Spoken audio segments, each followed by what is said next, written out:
It's Game Boy time. Today I'm going to be building an absolutely stunning Game Boy Pocket.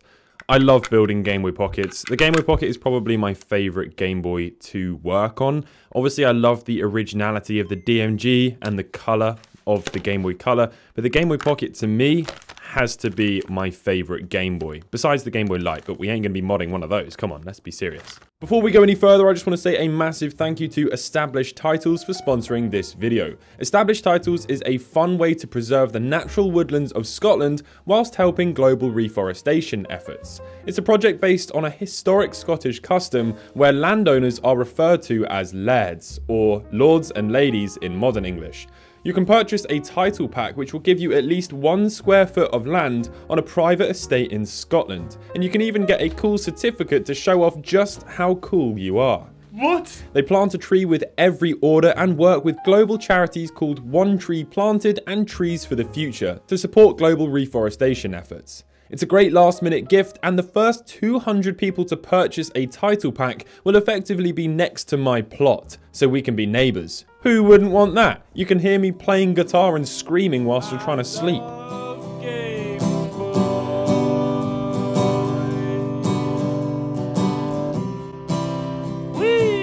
They're running a sale right now, so use code Elliot Coll and go to establishedtitles.com/Elliot Coll to get started. So the mods we're going to be installing are Natalie the Nerd's LED board. This comes in at around about $35. There's a plastic screen lens here, which is around about $2. Some button membranes and some buttons, and both of those come in at around about $3 or $4 as well. Then we've got this screen, which is made by Funny Playing. This comes in at around about $60 and is the most expensive part to buy, besides the Game Boy.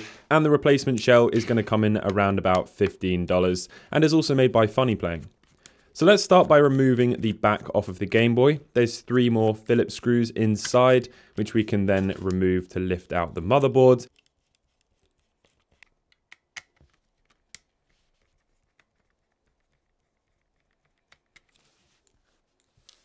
Before we do that, we have to carefully lift up the ribbon cable latches and slide out the PCB. Come on, we've done this before a good few times. Now this one is for a friend of mine called Tommy, and I have to say a massive thank you to Gary at Retro Modding for sorting all of this out for me. Gary really is the master behind all of this stuff. Often I give him prompts as to the kind of thing I want, but Gary is the guy who puts it all together. You can see the shell differences there of the molding between the Funny Playing one and the original one. This shell is molded to take the IPS screen without any modifications needing to be made. It's obviously not a necessity. You can just cut up the shell like we've done in the past on previous videos. That's going to save you money buying a new shell, but this one is all ready to go.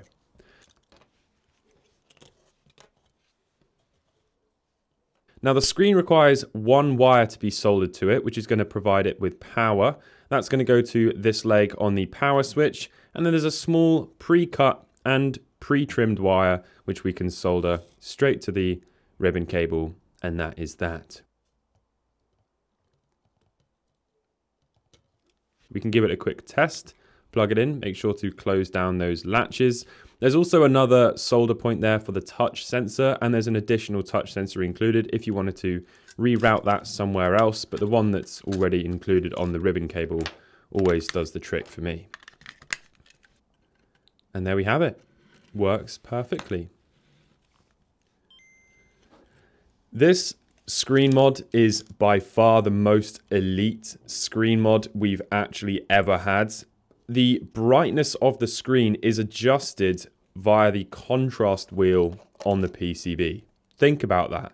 The hardware of the Game Boy is interacting with a modern IPS screen, something that was meant to be used for a contrast on a really old screen is now adjusting the brightness on a modern IPS screen. I mean, we are in the future. That is just ridiculous. So we'll give everything a good clean with some isopropyl alcohol to future-proof it and make sure that it works nicely for my friend when he goes to play it in the future. It's one thing looking nice, it's another thing for it to actually function without any problems. And now we're going to solder in Natalie the Nerd's LED kit. Now this has to be my favourite thing to install. It is so simple, it's so effective, It's just beautiful. It's absolutely beautiful. So it just drops into place like that. I will say on this one, there might need to be a slight change made to it because it doesn't quite sit flush because there's a clip for the cartridge connector that is in the way. But it's nothing that a pair of flush cutters won't sort out.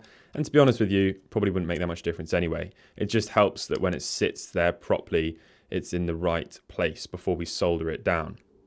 Speaking of which, let's solder it down. I'm going to use a small bit of Kapton tape just to hold it into place. Those circles that are cut out have to obviously be directly above the contacts below so that the buttons still operate normally. And then we can just solder the two connectors into place. And now we can test those. So let's shove our buttons in. Now, we had a good discussion, Gary and I, about how we were going to do this. I wanted it to still look decent when it's off, and the LEDs of this button LED kit that Natalie the Nerd has made is red. They are red, and look at this beautiful clear molded start and select button. Absolutely brilliant. Retromodding make those themselves. So we decided to go with clear buttons and red membranes. That means that there's a natural resting color which suits the theme. You can see there, nice red buttons. But then when we plug it in, you'll soon notice that the LEDs shine beautifully through the silicone. It doesn't in any way, shape or form obstruct the light. And so there we have it. The beautiful red and white. So when it's on, it's red and white. When it's off, it's red and white. I think this was the best option. Okay, to be fair, that looks pretty sick. That looks pretty damn sick. Okay. If we'd gone for red buttons, the lights wouldn't have shined through. So there we have it. So let's go ahead and remove the protective film. And we can finally set this thing down for good.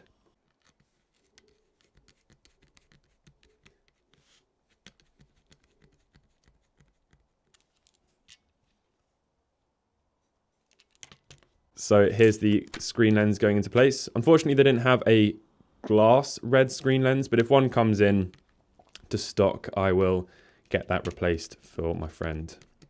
But the plastic will do for now. So let's put the Phillips screws back into place. And before we close it up fully, we need to wrestle the touch sensor around till that's sitting in a good spot like that. So that it's nice and flush. As I mentioned, you could put in that extension if you wanted. Now the power switch can go in and the back can go on. And finally, we can screw it down into place. And oh boy, does this thing look good. I love it. Now, I don't think Retromodding do a custom printing service, but I might be wrong there. But it would be cool. Get your name added to the back of it for an extra couple bucks or something. I don't know. And there we have it. Look at that. So we've got the touch sensor there. We can cycle through the different colors. And that, as I mentioned before, is adjusted as well with the brightness on using the contrast wheel. Volume works perfectly as well, which is really nice. The red on red looks so good. And I'm going to give this to my friend Tommy with Pokemon Red in it. So that's going to be nuts. We can remove the screen protector. And there we have it. Look at that. Now, if you hold that touch sensor down, it will remove the faux pixel grid to sort of give it that nostalgic look. And then you've just got a really sharp, crisp image. But I like it having that sort of grid. It makes it look really original. So there we go. What do you think? Let me know in the comments section down below. Thank you so much to Retromodding as well for providing all of these parts. Catch you in the next one. Bye.